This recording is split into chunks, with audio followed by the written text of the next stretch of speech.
नमस्कार, पद्मेश 24/7 में आपका स्वागत है। मैं हूं अर्चना मिश्रा। आगे बढ़ने से पहले सबसे पहले एक नजर आज की हेडलाइंस पर।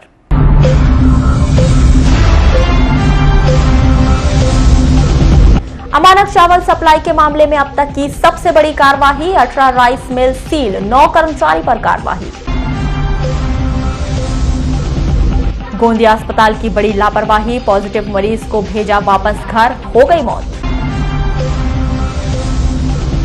बालिका गृह से लापता हुई 3 नाबालिग, मामला दर्ज कर जांच में जुटी पुलिस। खिसर्री नदी में कूदने वाली नाबालिग लड़की का 24 घंटे बाद भी नहीं मिला शव। एयरपोर्ट अथॉरिटी ऑफ इंडिया में नौकरी के नाम पर धोखाधड़ी, पीड़ित की शिकायत पर मामला दर्ज। और मानपुर और पांडरवानी में मिले कोरोना पॉजिटिव, सील की गई पैथोलॉजी लैब। और अब खबरें विस्तार से। घिसरी नदी में कूदने वाली नाबालिग लड़की का घटना के 16 घंटे से अधिक समय बीत जाने के बाद भी पता नहीं चल पाया है। पूरा घटनाक्रम इस तरह से है कि 2 सितंबर की दोपहर करीब 4 बजे हट्टा की सारद निवासी एक नाबालिगा लड़की हट्टा और सालेटिका के बीच स्थित घिसरी नदी के पुल पर पहुंची और पुल से नदी पर छलांग लगा दी। प्रत्यक्षदर्शियों के द्वारा तत्काल नाबालिग को बचाने की कोशिश की गई। बावजूद इसके नदी में बहाव और पानी अधिक होने के कारण किसी को सफलता नहीं मिली। तत्काल हट्टा पुलिस को जानकारी दी गई। एसडीआरएफ की टीम बुलाई गई, लेकिन घटना के 16 घंटे से अधिक बीत जाने के बाद भी किसी को सफलता नहीं मिली। कल 4 से 4:30 बजे के बीच सूचना मिली थी कि एक लड़के खड़े थे। एक लड़की ने पुल से छलांग लगा दिया है, कूद गई है। तुरंत जैसे ही सूचना मिली, सूचना पर हम पूरे स्टाफ के साथ यहाँ स्पॉट पे आए थे और एसडीआरएफ टीम को सूचना दिए तो एसडीआरएफ टीम भी आई। उसकी खोजबीन जारी है और अभी तक, कल से अभी तक लगातार उसका तलाश कर रहे हैं, लेकिन नदी में अभी कोई पता नहीं लगा। मिल पाई नहीं, अभी तक नहीं मिली। कहाँ अभी तक उसका रेस्क्यू किया गया सर? ये सालेटेका से अभी दिगोधा तक और दिगोधा के आगे भी इसका सर्च अभियान करेंगे। कोरोना के नाम पर महाराष्ट्र, नागपुर और गोंदिया का स्वास्थ्य विभाग और उसका अमला किस तरह से लापरवाही बरत रहा है, इस बात का एक और ताजा उदाहरण शहर के भीतर दिखाई दिया, जहां पर गोंदिया के एक अस्पताल में एक पॉजिटिव मरीज को घर ले जाकर इलाज करने की अनुमति दे दी और इस बात की जानकारी बालाघाट स्वास्थ्य विभाग को नहीं दी गई। पूरे मामले का खुलासा उस समय हुआ जब 2 सितंबर की रात को परिजन युवती की तबीयत बिगड़ने पर उसे जिला अस्पताल लेकर आए। जिला अस्पताल में ड्यूटी पर उपस्थित चिकित्सकों ने जब पिछली जांच का रिकॉर्ड मांगा तो उनके पैरों तले जमीन खसक गई। महाराष्ट्र के गोंदिया जिले में इलाज करने की रिपोर्ट कोरोना थी, जिसे महज अस्पताल की पर्ची में लिख दिया गया था। जी हाँ, आप सही सुन रहे हैं, केवल अस्पताल की पर्ची पर लिख दिया गया था। कोरोना को लेकर इतनी बड़ी लापरवाही देखकर जिला अस्पताल में हड़कंप मच गया।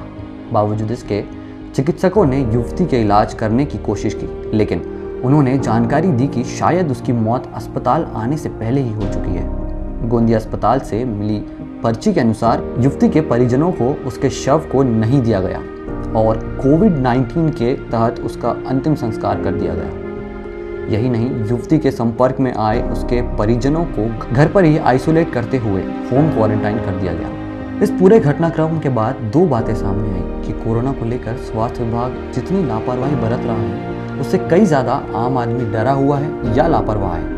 नतीजा, समय पर सही और उचित इलाज नहीं मिलने की वजह से इस तरह की घटनाएं सामने आ रही हैं। अभी करीब 32 से 34 लोग हैं जिनको होम क्वारंटाइन किया गया है। चूँकि बच्ची का जो घर है और उनका परिवार है, तो सामूहिक रूप से क्या है कि सामाजिक है इनका घर, बिल्कुल सटे में है। और भाई ऐसे दुख की घड़ी में सब आजू बाजू वाले खड़े होते हैं। टोटल तो उनके क्या सैंपलिंग होगी? क्या सैंपल होने के बाद? हाँ, उनके परिवार के 3 लोगों की सैंपलिंग के लिए तो आज कोविड सेंटर भेज दिए। बाकी जिनको अभी होम क्वारंटाइन किए, इनकी 5 दिन बाद सैंपलिंग की जाएगी।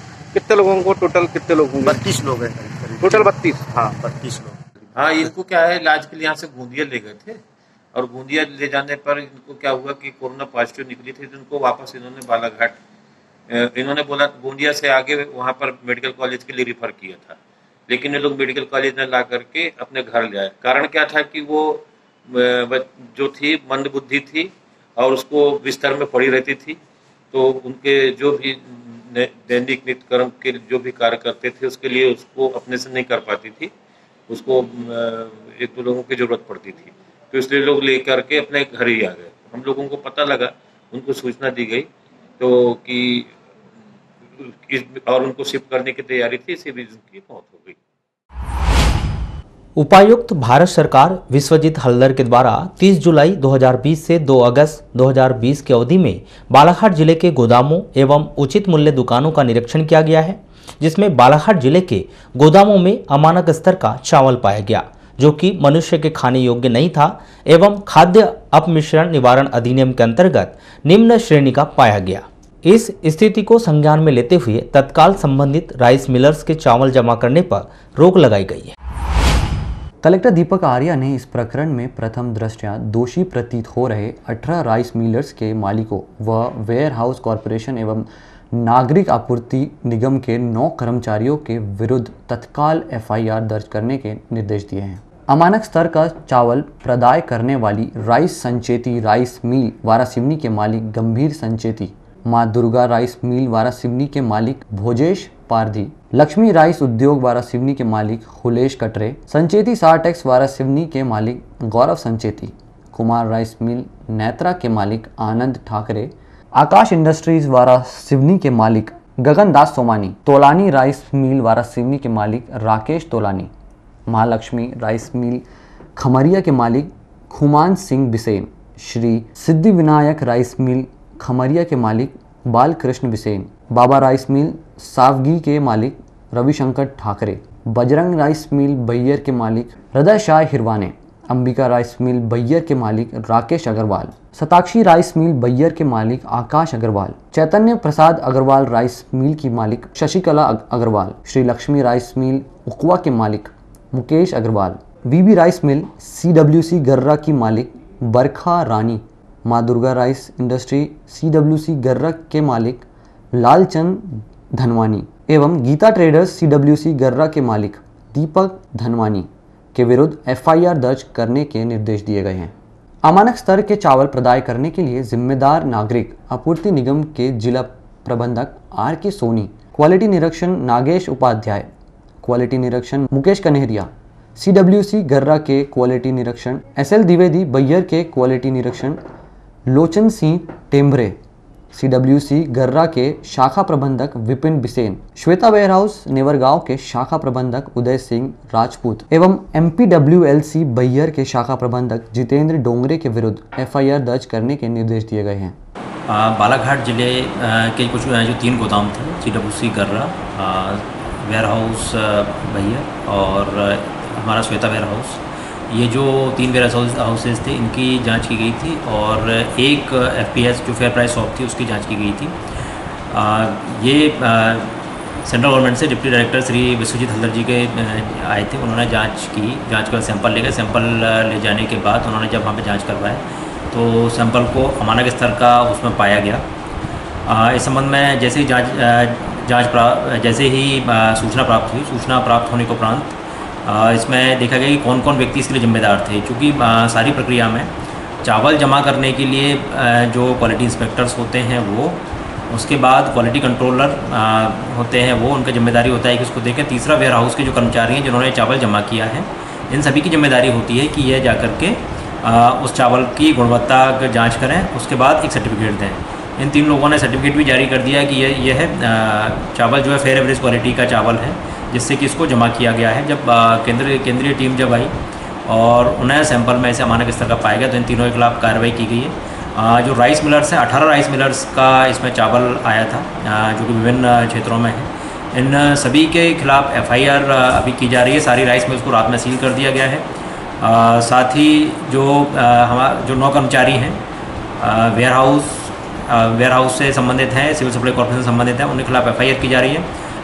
DM जो नान हैं उनको भोपाल स्तर से सस्पेंड उनको कर दिया गया है और इन सभी जो हैं सभी के खिलाफ FIR दर्ज की जा रही है। पूर्व विधायक किशोर समरीते ने बताया कि बालाघाट जिले में 15 वर्षों से चल रहे कस्टम मिलिंग के चावल स्कैम में जहां गरीबों को पीले कार्ड पर स्कूलों में मध्याह्न भोजन में तथा आंगनवाड़ियों में घटिया चावल आपूर्ति की जा रही है, राज्य सरकार इसकी सीबीआई से जांच करवाए।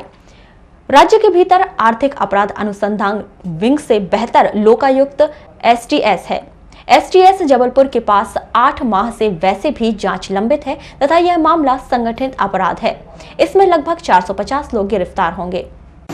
मध्य प्रदेश के बालाघाट जिले में पिछले 15 सालों से चावल का स्कैम चल रहा था। कस्टम मिलिंग में विपणन संघ और खाद्य नागरिक आपूर्ति निगम और पूरा जिला प्रशासन ने मध्य प्रदेश की 7 करोड़ 44 लाख जनता को आंगनवाड़ियों में और मध्याह्न भोजन में मासूम बच्चों को चावल पत्थर मिला के और नकली चावल बना के दिया जा रहा था।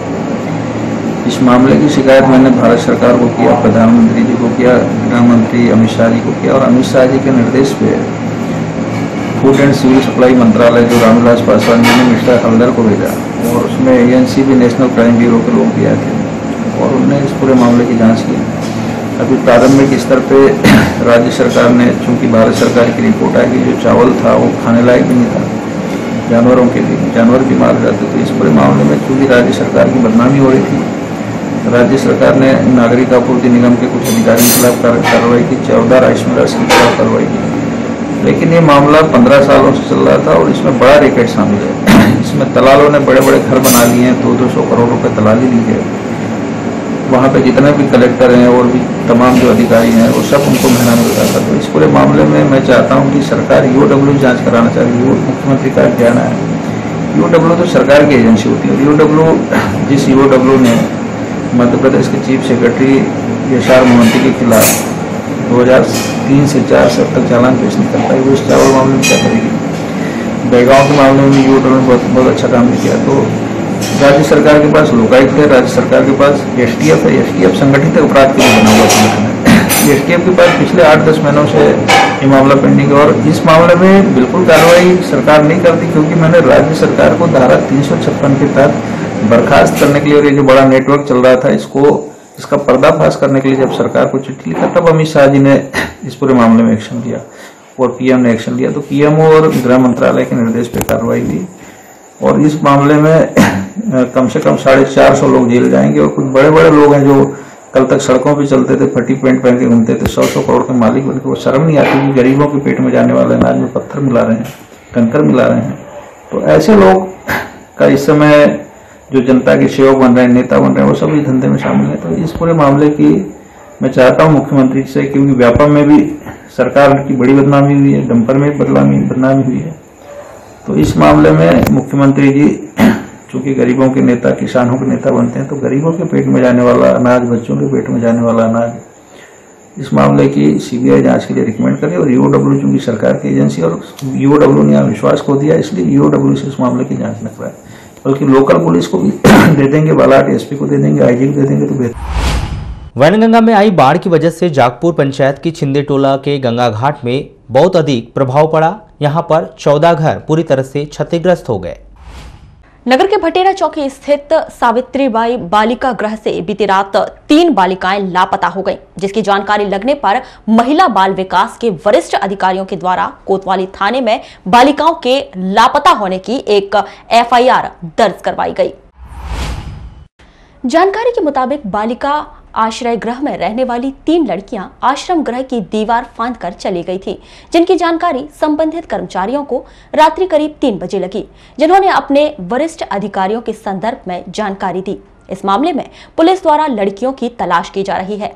आपको बता दें कि बालिका आश्रम गृह की सुरक्षा के लिए बेहतर इंतजाम नहीं है और न ही सुरक्षा गार्ड की व्यवस्था है, जिसके कारण इस प्रकार की घटनाएं घटित हो रही हैं। इस संदर्भ में जिला महिला सशक्तिकरण अधिकारी वंदना धूमकेती ने दूरभाष पर चर्चा के दौरान बताया कि आश्रय गृह में रहने वाली लड़कियों की बाकायदा काउंसलिंग की जाती थी और रात्रि के समय 3 लड़कियां दीवार फांदकर चली गई हैं, जिसकी एफआईआर दर्ज करवाई जा चुकी है। वहीं इस मामले में दूरभाष पर चर्चा के दौरान बाल कल्याण समिति फिरोजा खान ने बताया इस मामले में दूरभाष पर चर्चा के दौरान बाल कल्याण समिति अध्यक्ष फिरोजा खान ने बताया कि आश्रय गृह की सुरक्षा को लेकर संबंधित विभाग को बार बार निर्देशित किया गया था और उन्हें यह भी हिदायत दी गई थी कि आश्रय गृह में रहने वाली लड़कियों की बाकायदा काउंसलिंग की जानी चाहिए। इस मामले में कोतवाली थाना प्रभारी MR रोमड़े का क्या कहना है, आइए जानते हैं। जी, आज सुबह वहाँ के अधिकारी का फोन आया था। उन्होंने बताया कि बालिका सुधार गृह में जो बच्चियाँ रखी गई थी, माइनर लड़कियाँ हैं, वो रात्रि में पीछे के जो बरामदा होगा वहाँ पे दीवार है पीछे की साइड, वो दीवार फांद के रात में चली गई है। उनके बारे में उनके स्तर पर उन्होंने पता रसी की है संबंधित थानों से जहाँ से लड़कियाँ आई थी वो, और उनके फैमिली वालों से संपर्क किया, लेकिन उन लड़कियों का अभी कुछ पता नहीं चला है। मोबाइल वगैरह कुछ रखती नहीं है। अभी उनकी तरफ से कंप्लेन की जा रही है। 3 लड़कियाँ गई है, उसमें तीनों में प्रकरण पंजीबद्ध किया जा रहा है। अभी उसके बाद तलाश की जाती है। सर, इसमें जो लड़कियाँ हैं वो आसपास के क्षेत्र के भी अलग अलग हैं? अभी एक लालबर्रा क्षेत्र की बताई जा रही है और एक सिटी की बताई जा रही है और एक जिले के सागौन की तस्करी के लिए तस्कर नए नए तरीके अपना रहे हैं। ऐसा ही एक मामला उत्तर उकवा सामान्य परिक्षेत्र के वन विभाग के सामने आया, जब टाटा इंडिका कार से एक व्यक्ति सागौन की तस्करी करते हुए पकड़ा गया। 2 सितंबर को गश्ती के दौरान जगनटोला से गोंदी मार्ग में जामुन झोड़ी के पास एक टाटा इंडिका कार आती हुई दिखाई दी, जिसे वन अमले द्वारा रोककर पूछताछ की गई। तब जांच के दौरान टाटा इंडिका कार में सागौन चिरान 26 नग 19,000 मूल्य की बरामद की गई। श्रीमान वन मंडलाधिकारी महोदय उत्तर बालाघाट सामान्य के मार्गदर्शन में एवं श्रीमान उप मंडलाधिकारी महोदय उत्तर उकवा के निर्देशन में मेरे द्वारा टीम का गठन कर जगनटोला से गोंदी मार्ग पर गश्ती की जा रही थी। रात्रि के लगभग 1:45-2 बजे के करीब एक इंडिका उधर से आती दिखाई देने के पश्चात हमारे द्वारा उसे रोका गया। रोकने के बाद में गाड़ी को चेक किया गया, जिसमें 26 नग सागौन की चिरान पाई गई। चिरान 0.436 घन मीटर, जिसका मूल्य लगभग 20,000 रुपया है। गाड़ी शिक्षकों की 17 मांगों को लेकर मध्य प्रदेश कर्मचारी कांग्रेस शिक्षक संघ द्वारा प्रदेश शासन के नाम जिला प्रशासन को ज्ञापन सौंपा गया। जुलाई माह में लगने वाली वेतन वृद्धि लेकर शिक्षकों के पदनाम बदलने और अन्य तरह की कुल 17 मांगों को लेकर कर्मचारी कांग्रेस द्वारा यह ज्ञापन सौंपा गया। आज मध्य प्रदेश शिक्षक कांग्रेस के 5वें आह्वान पर माननीय मुख्यमंत्री मध्य प्रदेश शासन के नाम मध्य प्रदेश शिक्षक कांग्रेस द्वारा शिक्षकों की लंबित मांगों को लेकर यहाँ पर एक ज्ञापन दिया गया है। माननीय कलेक्टर महोदय, क्या मांग है आप लोग? शिक्षकों की अनार्थिक और आर्थिक मांगों को अगर हम देखा जाए तो यहाँ पे 17 मांगे हैं, लेकिन प्रमुख मांग जो है मध्य प्रदेश शिक्षक कांग्रेस की जो है वो है शिक्षकों को पदनाम देने की। दूसरी मांग जो आर्थिक से जुड़ी हुई है, जो वेतन वृद्धि जुलाई में शिक्षकों को मिलना था वो रुका हुआ है और डीए भी सरकार के द्वारा नहीं दिया गया है। हमारी मांग है कि अतिशीघ्र वो सबको दिया जाए, शिक्षकों को दिया जाए। लालबर्रा क्षेत्र में कोरोना संक्रमितों के मामले अब लगातार बढ़ते जा रहे हैं। वहीं प्रशासनिक अमले के द्वारा पूरी तत्परता के साथ कोरोना संक्रमित मरीजों के संपर्क में आए व्यक्तियों की कॉन्टैक्ट हिस्ट्री खंगालकर होम क्वारंटाइन करवाया जा रहा है और मकानों को सील करते हुए सतर्कता बरतने की सलाह दी जा रही है। 3 सितंबर को क्षेत्र में 3 व्यक्तियों की कोरोना पॉजिटिव रिपोर्ट सामने आई है, जिसमें ग्राम पंचायत पांढरवानी लालबर्रा के 2 और ग्राम पंचायत मानपुर अंतर्गत हॉस्पिटल कॉलोनी निवासी एक व्यक्ति शामिल है।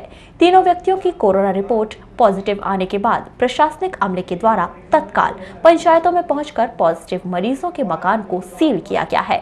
पनबेहरी में संचालित एक पैथोलॉजी लैब को भी सील कर परिजनों और संपर्क में आए व्यक्तियों को घर में ही रहने की हिदायत दी गई है। आज 3 व्यक्तियों की रिपोर्ट पॉजिटिव आई है लालबर्रा में। ये लालबर्रा प्रॉपर के निवासी हैं। इसमें से 2 व्यक्ति जो है उनकी फैमिली के मेंबर इसके पहले पॉजिटिव निकली थी महिला, और महिला की सास और उसकी बच्ची दोनों की रिपोर्ट भी पॉजिटिव आई है। इसके अलावा एक पूर्व में पॉजिटिव निकला मरीज के प्राथमिक संपर्क वाली जो सूची में से सैंपलिंग कराई गई थी, उसमें से एक व्यक्ति पॉजिटिव निकला है जो पैथोलॉजी का संचालन भी करता है। तो उसके पैथोलॉजी को और उसके घर को भी सब सील किया गया है और क्वारंटाइन करवाया गया फैमिली मेम्बर्स को। और सर कौन सी कार्रवाई की जा रही है देखते हुए कोरोना दिनों दिन फैलते जा रहा है मुख्यालय में? नहीं, अभी हम लोग इस स्तर प्रयास तो कर रहे हैं कि कम्युनिटी में स्प्रेड ना हो, उसके लिए हम ज़्यादा से ज़्यादा सैंपलिंग। जिले के कटंगी थाना अंतर्गत ग्राम छतेरा में एक महिला को उसके जेठ के लड़के ने मिट्टी तेल डालकर आग से जला दिया। आग से झुलसी महिला कलाबाई पति धनीराम सेंद्रे 55 वर्ष ग्राम छतेरा निवासी को जिला अस्पताल में भर्ती किया गया है। जानकारी के अनुसार कलाबाई के पड़ोस में उसका जेठ मनीराम अपने परिवार के साथ रहता है, जिसने पिछले वर्ष प्रधानमंत्री आवास योजना के तहत अपना मकान बना लिया है। इस वर्ष कलाबाई प्रधानमंत्री आवास योजना के तहत अपना मकान बना रही है, जिसका बाउंड्री वॉल को लेकर जेठ के साथ विवाद चल रहा है। कलाबाई का जेठ मनीराम का लड़का राजू कलाबाई के हद में बाउंड्री वॉल बना रहा था। इसी को लेकर पिछले 2 दिनों से दोनों परिवारों के बीच विवाद चल रहा था। ग्रामीण पुलिस ने एयरपोर्ट अथॉरिटी ऑफ इंडिया में ग्राउंड स्टाफ के पद पर स्थायी नियुक्ति किए जाने का झांसा देकर धोखाधड़ी करने के मामले में एयरपोर्ट टर्मिनल दिल्ली के मैनेजमेंट डायरेक्टर आईजीआई विशाल महाजन के खिलाफ धोखाधड़ी का अपराध दर्ज कर विवेचना शुरू की है। यह अपराध पूजा सेहोरे 25 वर्ष वार्ड नंबर 14 गांधी चौक ग्राम कोसमी द्वारा की गई रिपोर्ट पर दर्ज किया गया है।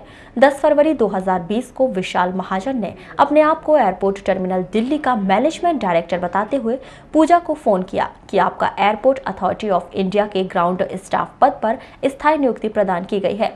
लेकिन 2 सितंबर 2020 तक पूजा शेभरे को एयरपोर्ट अथॉरिटी ऑफ इंडिया के ग्राउंड स्टाफ के पद पर नौकरी नहीं मिली और तथाकथित विशाल महाजन ने इस लड़की के साथ नौकरी का झांसा देकर 2,05,417 की धोखाधड़ी कर हड़प लिए।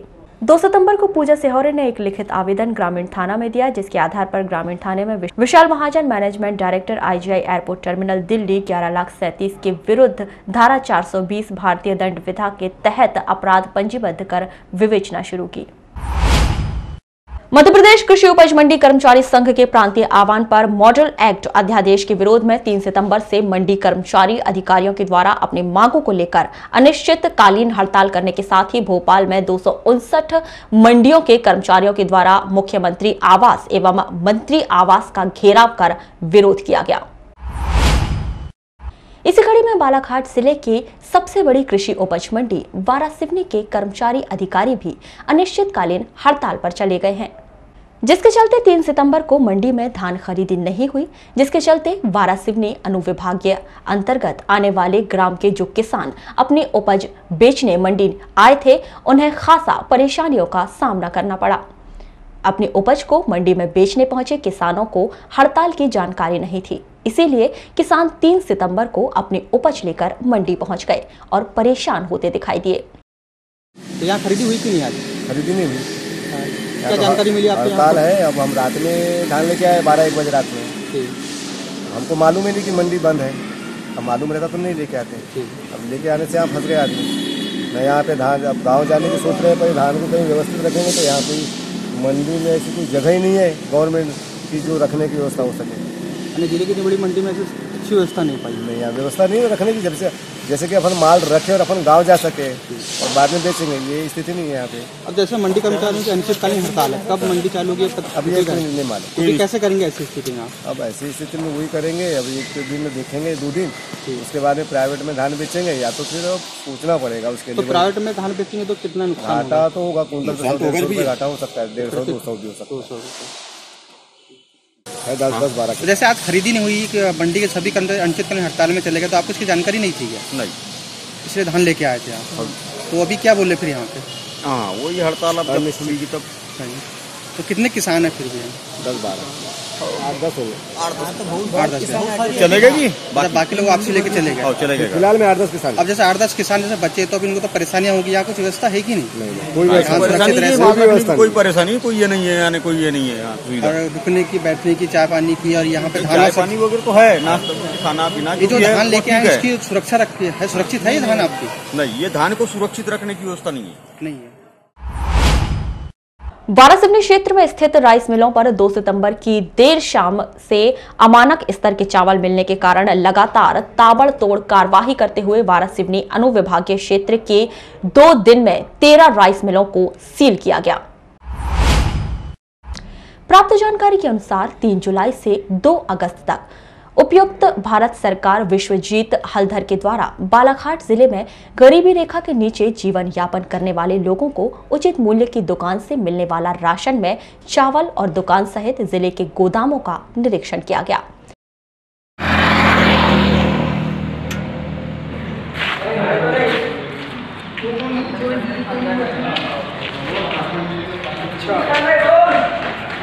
जी सर।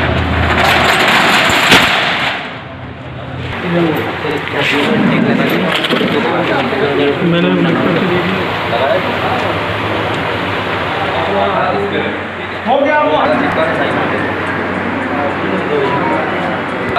दो, कागज केवल प्लेन कागज में साइन करके ऐसे चिपका दो।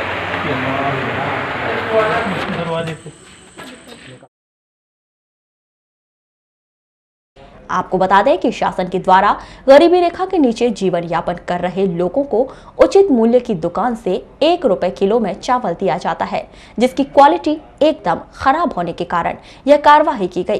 क्योंकि बालाघाट जिला मध्य प्रदेश में धान उत्पादक जिलों में शुमार है और प्रतिवर्ष बालाघाट जिला अपने उत्पादन को बढ़ाते जा रहा है, लेकिन केंद्रीय जांच के द्वारा जांच के बाद जो रिपोर्ट केंद्र और प्रदेश को सौंपी गई उसमें खाद्य विभाग एवं सहकारिता के महकमे में हड़कंप मच गया, जिसके बाद कठोर कार्रवाई के निर्देश मुख्यमंत्री के द्वारा दिए गए, जिसके तहत राइस मिलों को सील करने की कार्रवाई की गई।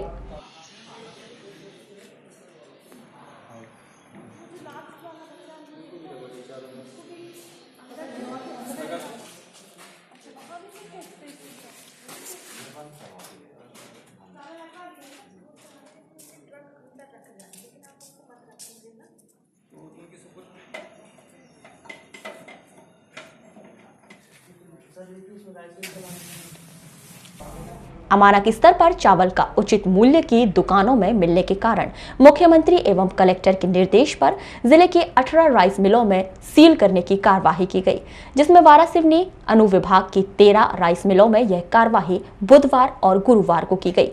हम सहमत नहीं है सर, इसकी हमारी कोई जानकारी नहीं है, हमको कोई लेटर दिया गया है। बस सवेरे अपर कलेक्टर साहब आए और हमारा अकाउंटेंट से बात किए और हमारी सील की गई।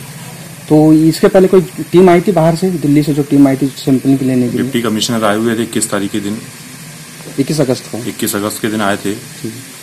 श्वेता वेरा उसमें सैंपलिंग हुई थी, उस सैंपलिंग में 12-13 सैंपल गए थे। उस मिलर्स में कोई मिलर्स को जानकारी नहीं दी गई कि आपका सैंपल बाहर जा रहा है, और हमारा सैंपल सील पैक करके दिल्ली भेजा गया, SMG लैब दिल्ली में। वहाँ से रिपोर्ट आई है कि हमारा चावल अमानक पाया गया है। तो क्या लगता है आपका चावल अमानक पाया गया होगा जैसे यहाँ से ले गए सैंपलिंग? सर उसकी जानकारी तो हमें कुछ भी नहीं दी गई है। हमको जब रिपोर्ट आई है, हमको 27 तारीख के दिन हमको लेटर दिया गया कि आपका जो स्टेक है चावल का वो BRL हो गया है और ये आपकी रिपोर्ट है। उसके बाद हमें कोई वो नहीं गया, हमको कोई नहीं बता गया है कि क्या है क्या नहीं है। उसके बाद आज लगभग 11 राइस मिलर्स का नाम है वारासिवनी में, कल शाम से वो मिलें सील होना चालू हो गई है। तो ये अचानक इसमें एक बात बताइए कि मिल वाले का क्या कसूर है कि मिलें सील होना है? अगर आपका चावल हमारा अमानक पाया गया है, हम उसको बदल के दूसरा दे सकते हैं।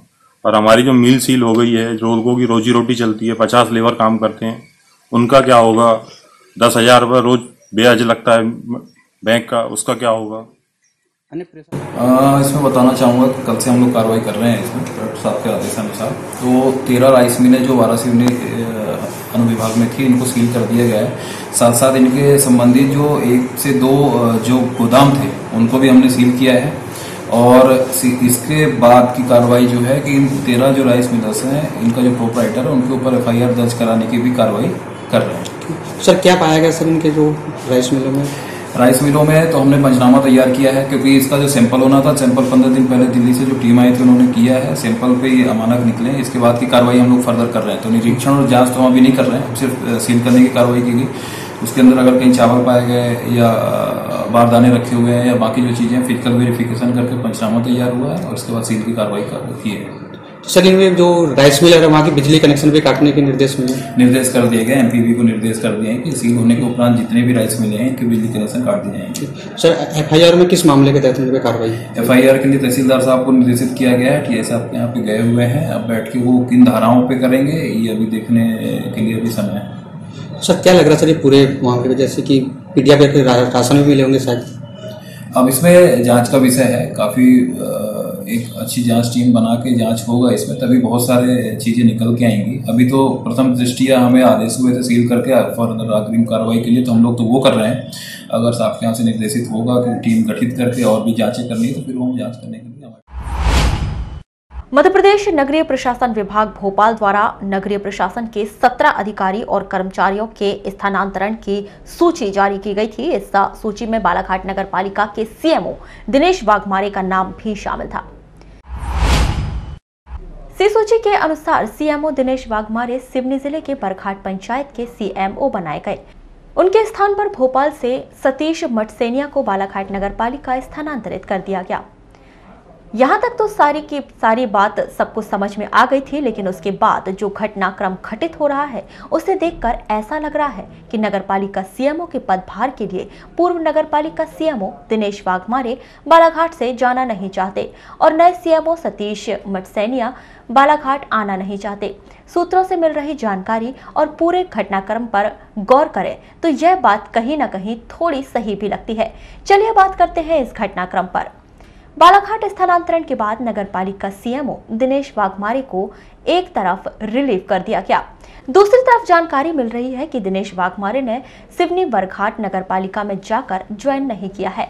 वहीं नए CMO सतीश मटसेनिया बालाघाट तो आए लेकिन अब तक प्रभार नहीं लिया। जानकारी मिल रही है कि यह भोपाल से आए हैं, इसीलिए क्वारंटाइन पर हैं। इस बीच जानकारी मिल रही है कि वे कार्यालय आए थे लेकिन प्रभार ग्रहण नहीं किया। तो क्या नए CMO बालाघाट में रहना नहीं चाहते और पुराने CMO बालाघाट से जाना नहीं चाहते? इस बात पर बड़ा सवाल और चर्चा का विषय बना हुआ है। देखना आगे यह है कि आने वाले दिनों में CMO वर्सेस CMO का घटनाक्रम किस ओर जाता है। संयुक्त संघर्ष मोर्चा के आह्वान पर प्रदेश भर में कृषि उपज मंडियों के कर्मचारियों ने अनिश्चितकालीन हड़ताल का ऐलान कर दिया है, जिसका असर जिले की कृषि मंडी में भी नजर आया, जहां पर कर्मचारियों ने मोर्चा खोलते हुए अपनी आवाज बुलंद की। हड़ताल की वजह से कृषि मंडी से संबंधित तमाम आवश्यक सेवाएं बंद रहीं। आपको बता दें कि केंद्र सरकार के द्वारा 5 जून को जो अध्यादेश जारी किए गए हैं उसका लगातार विरोध किया जा रहा है। इस अध्यादेश को किसान विरोधी बताया गया है। संयुक्त संघर्ष मोर्चा मध्य प्रदेश मंडी बोर्ड द्वारा लगातार इन अध्यादेश का विरोध कर इन्हें वापस लिए जाने की मांग की जा रही है। अध्यादेश वापस लो, किसान विरोधी अध्यादेश वापस लो, किसान विरोधी अध्यादेश वापस लो। जो किसान कृषि उत्पादन संवर्धन के तहत, जिसके तहत मंडी प्रांगण में टैक्स लगेगा, व्यापारी को क्रय करने पे बाहर फ्री है, व्यापारी पैन कार्ड पे क्रय करेंगे, कहीं पर भी जाकर के ले लेंगे और ख़रीदी करेंगे। मंडी प्रांगण में लाइसेंस की ज़रूरत है, बाहर लाइसेंस की ज़रूरत नहीं है। और किसान इसलिए मंडी प्रांगण में नहीं ला रहे हैं कि किसान मंडी प्रांगण में लाते, बाकी व्यापारी को अपने उनके घर पहुंच करके मतलब माल ले रहे हैं। अच्छा ये बताएं, जैसे ये जो अध्यादेश लगाया गया है तो इससे मंडी को किस प्रकार का नुकसान है, कितना नुकसान होगा?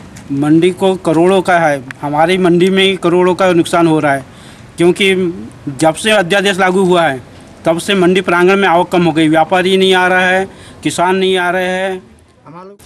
ये माननीय प्रधानमंत्री जी द्वारा 5 जून को 3 अध्यादेश लाए गए हैं। एक कृषि संवर्धन अध्यादेश है, दूसरा है कॉन्ट्रैक्ट फार्मिंग और तीसरा है स्टॉक मार्केट के संबंध में। तो ये तीनों अध्यादेशों में किसानों का शोषण होने की संभावना है। उदाहरण के लिए जैसे प्रतिस्पर्धी जो मंडियों में माल आता था उस पर अंदर शुल्क लगता है और बाहर को उसने फ्री कर दिया। तो इसके कारण क्या होगा कि व्यापारी जो है अंदर माल लेने में प्रतिस्पर्धा नहीं कर पाएगा। उदाहरण के लिए एक धान है, धान अगर HMT 2000 रुपये कुंटल है तो उस पर संभावित अभी 35 रुपया प्रति कुंटल टैक्स लगता है। बाहर यह टैक्स 0 हो जाएगा, तो बाहर का व्यापारी उससे ज़्यादा कुंटल धान लेगा और अंदर जो है धान कम लेगा क्योंकि उसकी टैक्स बन रहा है। तो इस कारण जो होगा वो फ्री सेल बाहर ज़्यादा अच्छा करेगा। जिले में सार्वजनिक वितरण प्रणाली के माध्यम से गरीब जनता को वितरित अमानक और घटिया खाद्यान्न के मामले में कांग्रेस पार्टी के प्रवक्ता विशाल बिसेन ने भाजपा नेताओं पर निशाना साधा है। प्रेस वार्ता के दौरान पत्रकारों से चर्चा करते हुए उन्होंने कहा कि भाजपा के कार्यकाल में 10-12 सालों से भ्रष्टाचार फल फूल रहा है और भ्रष्टाचारी मिलर्स और अधिकारी भ्रष्टाचार में लिप्त हैं। उन्होंने कहा कि इस पूरे मामले में कहीं न कहीं भाजपा के नेता निश्चित रूप से शामिल हैं, क्योंकि बगैर राजनीतिक सहयोग के अधिकारी इतने बड़े स्तर पर घोटाला नहीं कर सकते। उन्होंने कहा कि इस पूरे मामले की जांच CBI से करानी चाहिए। ये प्रेस कॉन्फ्रेंस आज हमने रखे थे कि जो जैसा चावल घोटाला जो हुआ है, जो अमानक चावल वितरित हुआ है कोरोना काल में, उसके संबंध में तो हमने जो है CBI जांच की मांग की अपने पार्टी की ओर से और विभिन्न बिंदुओं पर हमने CBI जांच की मांग की है कि जैसे खाद्य सुरक्षा गारंटी अधिनियम जो है वो संयुक्त राष्ट्र की निगरानी में जो है उसके मानक तय किए जाते हैं, अंतर्राष्ट्रीय स्तर का मामला है।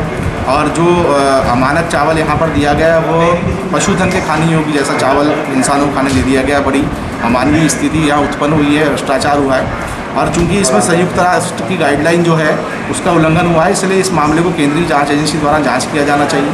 दूसरा हमने इसमें यह मांग की है कि चूंकि यह मामला सिर्फ मध्य प्रदेश का नहीं, इसमें अन्य राज्यों के भी नाम सामने आ रहे हैं जैसे बिहार, उत्तर प्रदेश, कर्नाटक, महाराष्ट्र। तो जब ये 4 से 5 राज्यों से जुड़ा हुआ मामला है तो इसमें मात्र मध्य प्रदेश का कानून और मध्य प्रदेश की एजेंसियाँ जाँच करने में सक्षम नहीं होगी। इसलिए हम चाहते हैं कि प्रदेश सरकार इस मामले में CBI जाँच के आदेश जारी करे CBI जाँच के लिए। क्योंकि यह मामला केवल बालाघाट, मंडला या प्रदेश का नहीं है, बल्कि इसमें आधा दर्जन राज्य शामिल है। केवल प्रदेश स्तर पर इस मामले की निष्पक्ष जांच नहीं हो सकती। उन्होंने कहा कि बालाघाट जिले का 50% धान मिलिंग के लिए महाराष्ट्र भी जाता है, इसीलिए महाराष्ट्र राज्य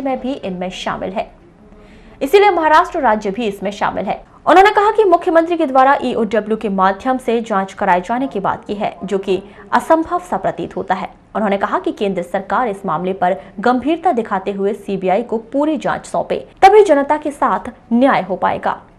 केवल जिला स्तर पर कुछ अधिकारी या मिलर्स पर कार्रवाई करना गलत है। इसमें बहुत सारे बड़े अधिकारी भी संलिप्त हैं, जिन पर कार्रवाई होना आवश्यक है। यहाँ का 50% लाट जो है धान का वो महाराष्ट्र के सीमावर्ती राज्य महाराष्ट्र के गोंदिया जिले में मिलिंग के लिए भी जाता है। इसलिए चूंकि एक राज्य और बाहर को जुड़ जाता है और आधा धान वहाँ जाके मिलिंग हो रहा है, उसकी जांच नहीं हो पा रही है। तो ऐसी स्थिति में इस सारी प्रक्रिया को निष्पक्ष जांच के लिए हमने CBI जांच की मांग करी है और भी बहुत सारी अलग अलग मांग है हमारी राज्य सरकार से।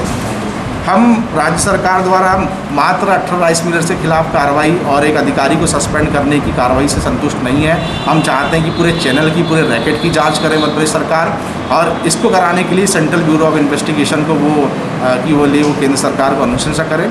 इसी मांग को रखते हुए आज हमने प्रेस। तो ये थी अब तक की खास खबरें। अगले न्यूज बुलेटिन के साथ फिर मुलाकात होगी, तब तक के लिए नमस्कार।